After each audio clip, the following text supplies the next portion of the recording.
The dust hung heavy in the beams of late sunlight that streaked through the weathered slats of the old livestock barn. It danced in slow motion above the auction ring floor, catching the light like golden ghosts of forgotten promises. In this place where animals' fates were decided with the sharp crack of a gavel, one foal's eyes held a truth that would shatter a decade of silence. The Thursday auction had unfolded as usual. Fast talk, faster bids, and hasty judgments. But when Lot 37 stepped into the ring, something shifted in the stale air. A skinny foal, ribs sharp beneath stretched skin, walked slowly toward the center. He was a light reddish bay, almost cinnamon in color, with a short, rough black mane and a pale white diamond set perfectly between wide, frightened eyes that somehow held an ancient wisdom. People shifted uncomfortably in their seats, but no one leaned forward with interest.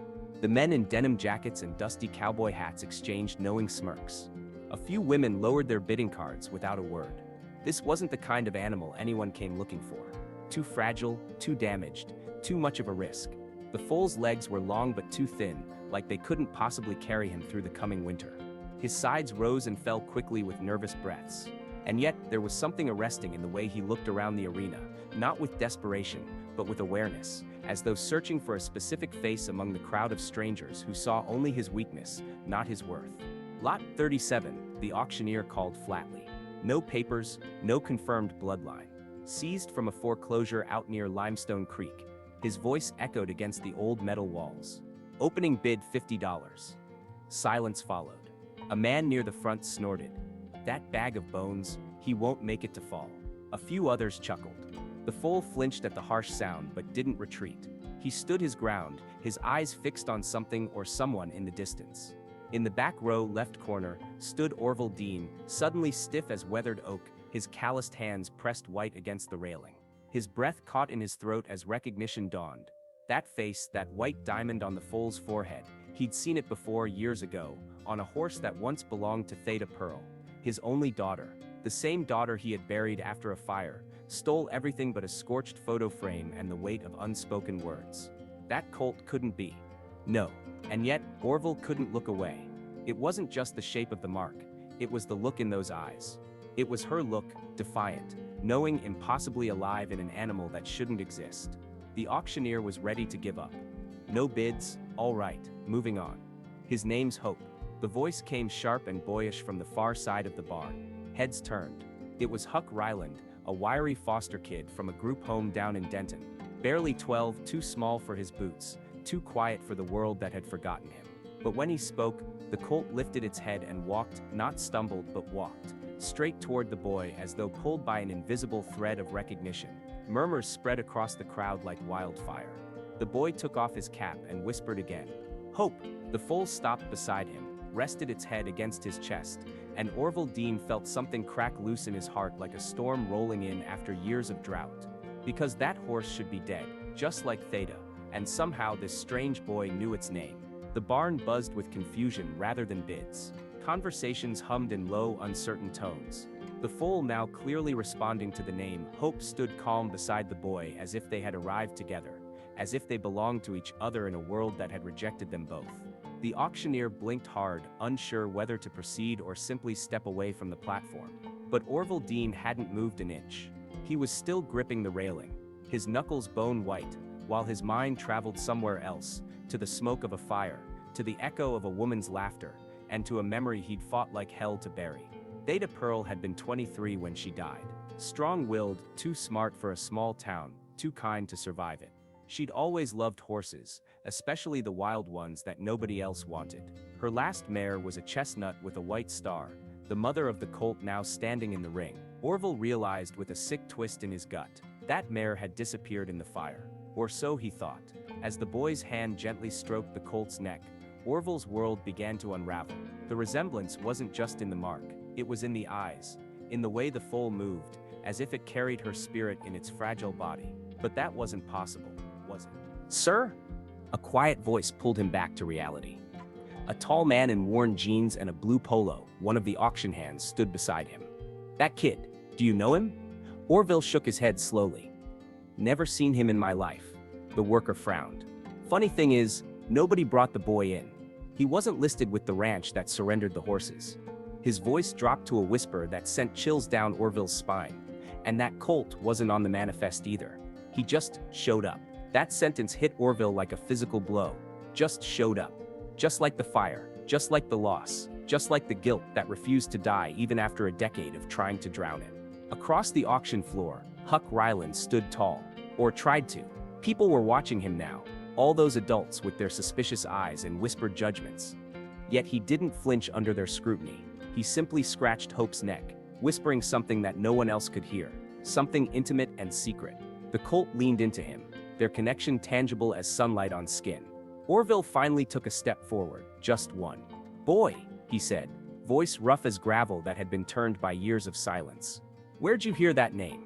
Huck looked up slowly, his young face impossibly calm. "She told me," he said simply. "In a dream." A shiver rippled through the crowd.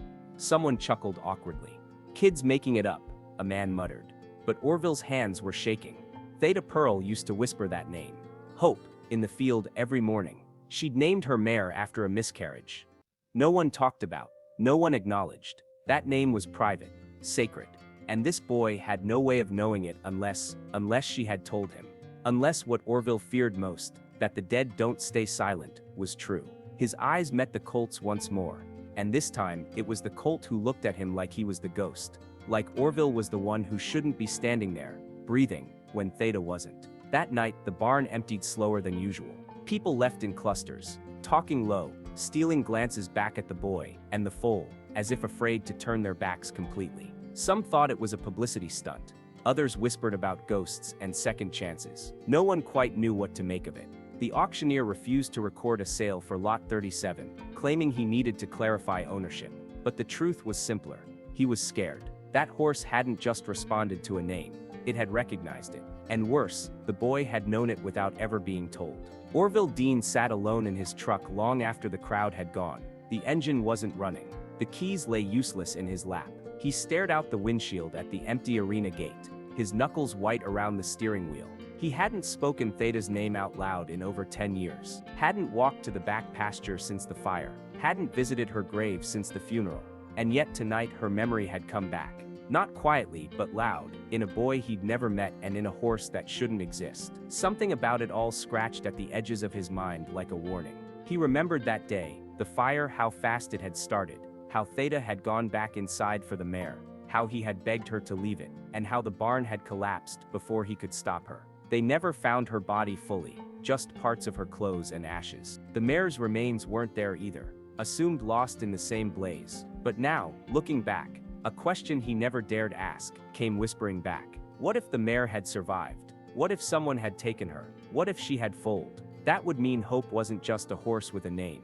He was a bloodline, a secret Theta had carried and died trying to protect. At the diner across town, Huck Ryland sat quietly at a booth, sipping sweet tea like it was the first warm thing he'd had in weeks. The waitress, a woman in her 50s with silver rings and a tired kindness in her eyes, asked if he had anyone to call. Huck just shook his head. "No one left," he said, not with self-pity but with the simple acceptance of someone who had learned to carry emptiness as his only constant companion. "Not that knows me." Then he looked out the window toward where Hope was waiting in the trailer behind the sheriff's office. Except maybe him. That night, Orville couldn't sleep. He kept hearing the boy's voice. "She told me, in a dream." Who was this boy? Why did he look like someone Orville almost recognized? And how in God's name did he speak a name Orville thought he'd buried with his daughter? Then something even darker crossed his mind. What if the dream wasn't just a memory? What if it was a message? And what if it wasn't meant for Huck, but for him? Morning came gray and cold, with a light mist hanging over the Wexler fields, like breath that wouldn't fade. Orville Dean hadn't slept. Not really. He dozed in fits, haunted by flashes of smoke, hooves pounding against the barn floor, and the last scream he never got to answer. He sat at his kitchen table in silence, staring at a half-empty mug of black coffee he hadn't touched. Across the counter, an old photograph of Theta Pearl in her riding vest leaned against a cracked sugar jar. She was smiling, squinting into the sun with the same fierce look Hope had in his eyes. It hit Orville again, like it always did. She should still be here. He drove into town before sunrise, parking outside the sheriff's office where Hope had been temporarily housed in a trailer stable.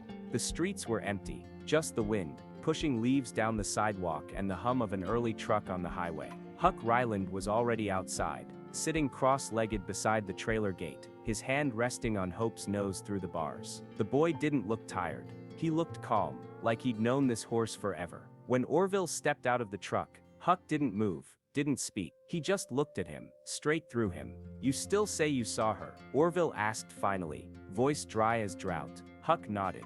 "Not like a dream, more like I woke up and felt her, like someone was holding my hand."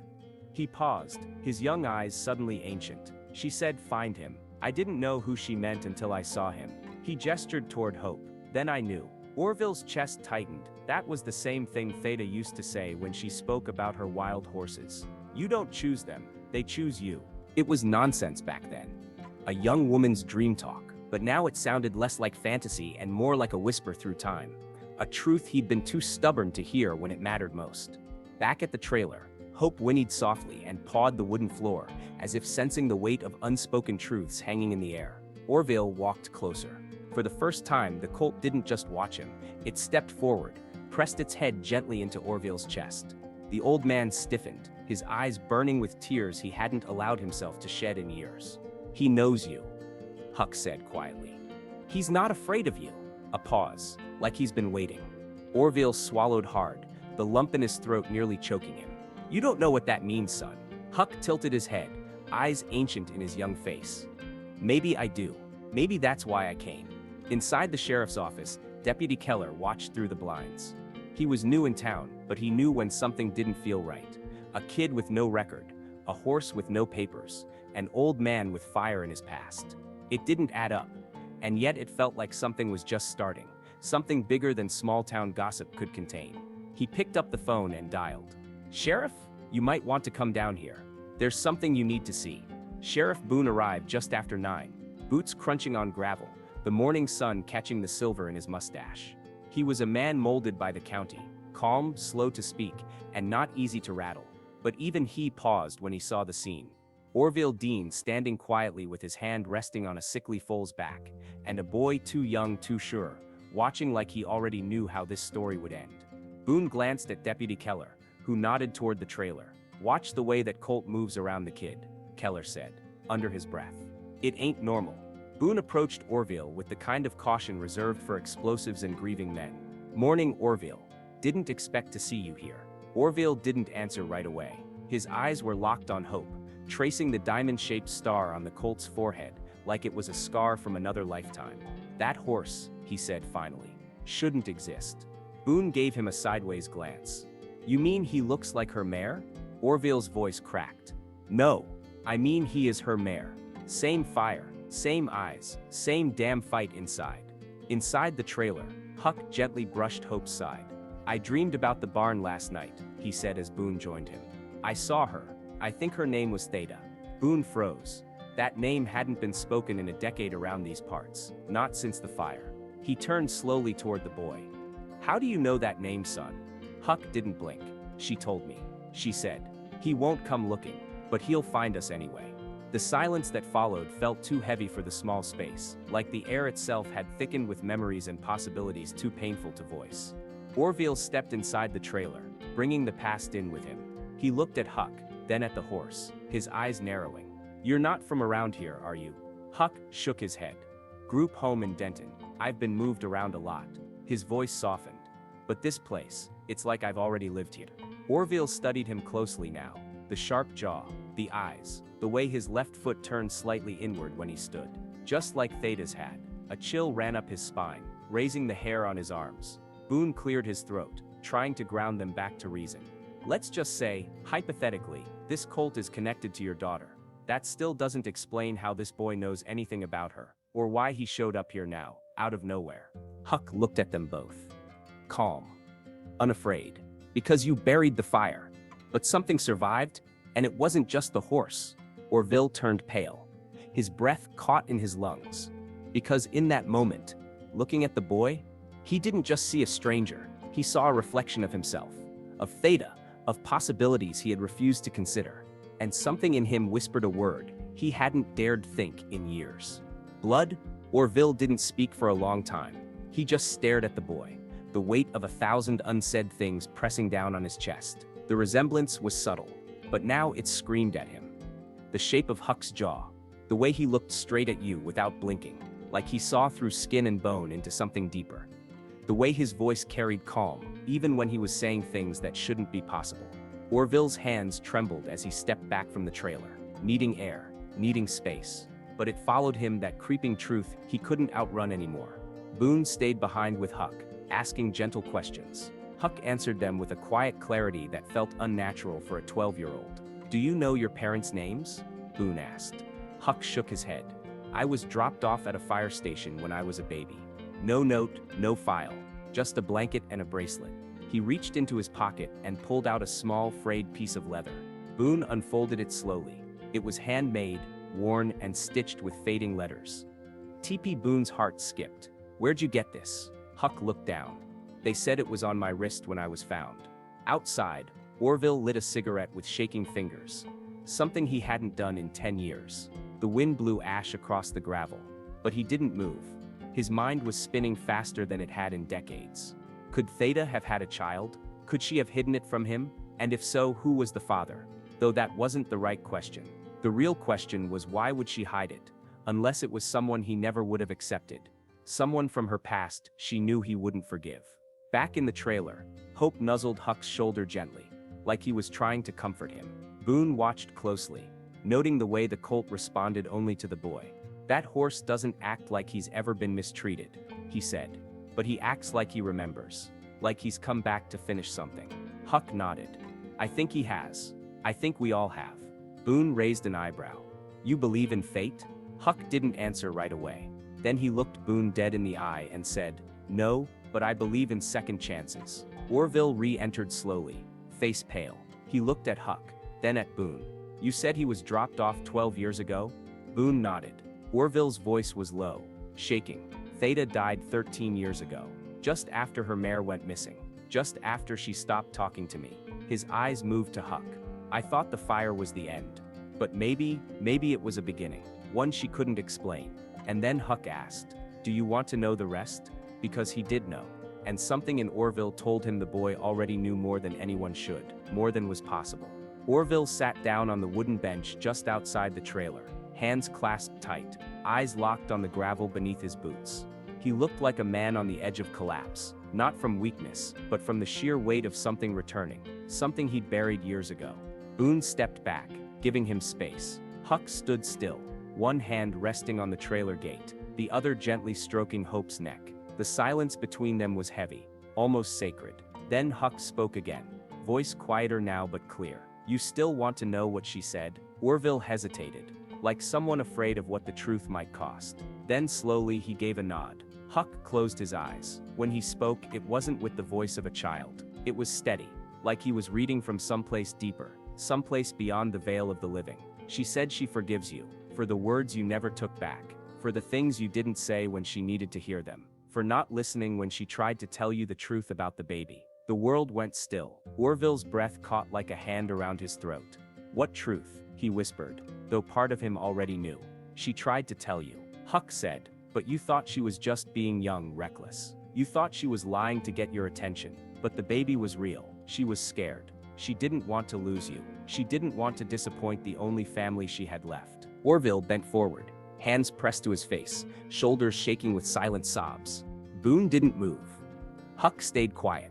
Hope took a slow step forward and pressed his head gently into Orville's knee, like he was asking him to rise, to listen, to accept. Then came the memory, sudden and sharp. Theda crying on the porch during a storm, telling him she needed to say something important. He didn't listen. He'd shouted, said she was throwing her life away. She'd gone silent, and a few days later, the fire took everything. Or so he thought. Maybe the fire hadn't just destroyed. Maybe it had revealed something he wasn't ready to face. Boone finally spoke. "Do you believe him now?" Orville looked up at the boy like he was seeing him for the first time, seeing beyond the surface to the truth that had been waiting patiently for him to be ready.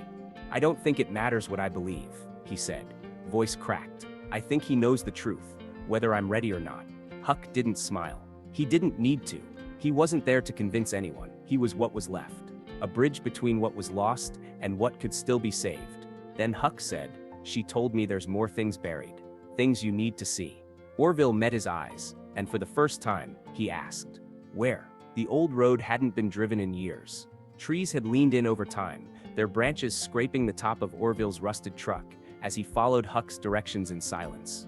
The air was heavy, thick with humidity, and the scent of pine needles rotting underfoot. Orville's knuckles were white on the steering wheel, and he hadn't spoken since they left town. He knew where Huck was leading him. There was only one place out here that still haunted him. The old farmstead, what was left of it. Hope was in the trailer behind them, unusually calm, as if he too knew this road, as if he'd traveled it before in another life. Boone had offered to follow, but Orville declined. Some things you faced alone, or with blood. The tires crunched over gravel and mud as the truck rounded the last bend, and then it appeared, or what was left of it. The barn was gone.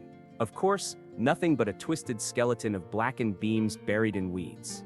The house, too, had collapsed in on itself long ago, but the field still stood, wide and empty, wrapped in fog and memory. Huck stepped out before Orville did, walking straight toward the patch of trees just past the edge of the field. He didn't look back. Hope whinnied once from the trailer, as if giving them permission, a blessing from beyond. Orville followed slowly, each boot pressing into earth that had once been home. Every step felt heavier than the last. The wind shifted, and with it came the faintest scent of smoke, not real, not present, but remembered.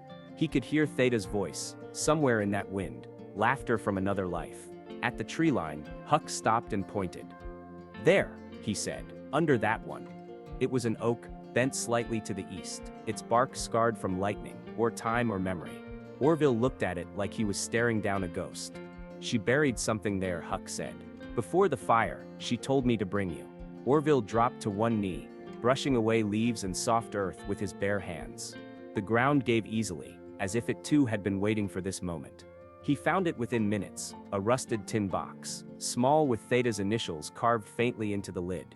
His breath caught as he opened it. Inside, a folded photo of her holding a newborn, a lock of chestnut horsehair, and a letter yellowed with age.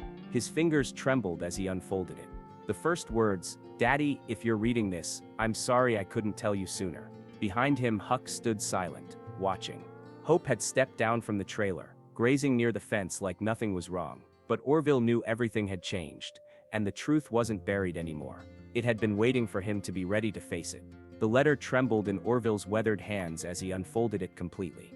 The ink had faded in places, but her handwriting, strong, slanted, unmistakable, still carried her voice. His breath caught in his throat as he began to read. "Daddy, if you're reading this, I'm sorry I couldn't tell you sooner. I was afraid of how you'd look at me after. Afraid you'd think I ruined everything. But I need you to know, I didn't regret any of it. Not the choice, not him." Orville's heart thudded painfully against his ribs. Every word pulled him deeper into a guilt he had tried for years to deny. The letter went on. His name was Eli. He wasn't from here. He was kind.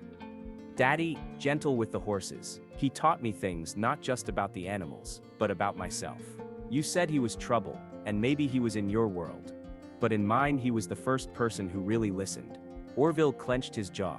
He remembered Eli, a drifter who'd worked on the ranch for a season. A good worker, a quiet one. But Orville had sent him away the moment he saw how Theta looked at him, too afraid of losing her to see he was already pushing her away. "When I found out I was pregnant," the letter continued, "I knew I had to choose between losing you or losing myself. I wasn't strong enough to tell you, not then. I thought the mare, Hope's mother, would be the symbol, that I could raise the foal and the baby together, that maybe you'd come around. But everything happened so fast, the fire, I don't even know how it started." Orville stopped, his breath hitching in his chest. "I wasn't supposed to be in the barn. But I went back for her, for Hope. I had hidden the baby already. He was safe." Orville turned slowly to look at Huck, who stood watching him with wide, steady eyes. 1,000 images ran through Orville's mind. Huck's voice, the bracelet, the timing, the dreams. He didn't need a blood test. He knew the boy wasn't just a strange visitor. He was family, his grandson. The last piece of Theta he never got to hold. Hope whinnied softly behind them, pawing the ground like he too felt the weight of the moment. Huck didn't say anything. He just walked forward, stopping a few feet from Orville.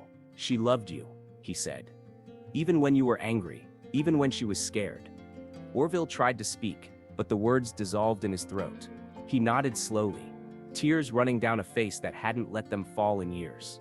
Then Huck asked quietly, "What do we do now?" Orville looked down at the letter one more time. And for the first time in years, he whispered, "We go home." Weeks passed, and the land began to change with the season. Summer's heat gave way to cooler winds, and the fields around the old farm began to breathe again. Orville had made his decision.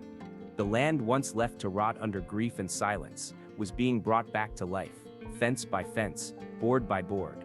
The old barn would take time, but it would stand again. And this time, it wouldn't just be wood and nails, it would hold meaning, it would hold memory, and it would hold them. Huck stayed. There were no questions, no papers, no resistance. When the county heard Orville was taking him in, no one objected. Sheriff Boone signed what needed to be signed, quietly, respectfully. Everyone in town seemed to understand that something sacred had happened, something no law or blood test could explain better than the look on Orville's face when he stood next to the boy, or the way Huck carried himself now. Not lost, not wandering, but rooted, home. Hope now healthy, and gaining weight, ran in the morning light across the fields he was born to roam. His ribs no longer showed, his eyes were brighter, his coat shinier, and his spirit fuller. He followed Huck everywhere, like a shadow made of muscle and memory. Orville sometimes stood on the porch with coffee in hand, watching the two of them, and every time he saw them, he didn't just see what was, he saw what could have been. And that was enough. One Sunday, Huck found a small wooden box tucked behind the rebuilt tool shed. Inside was a worn photograph. Orville younger, with Theta on his shoulders, both laughing like the world had never hurt them, like time would always be kind. Huck brought it to him silently. Orville looked at the picture for a long time, then placed it on the mantel above the fireplace, beside the letter. No more drawers, no more hiding. Her story would live here now, in this house with them. That night, they sat by the fire. Orville told Huck stories he'd never told anyone about Theta, as a girl, about her favorite horse, about the way she used to race the wind. Huck listened with a quiet smile, eyes shining with recognition of a woman he'd never met but somehow knew.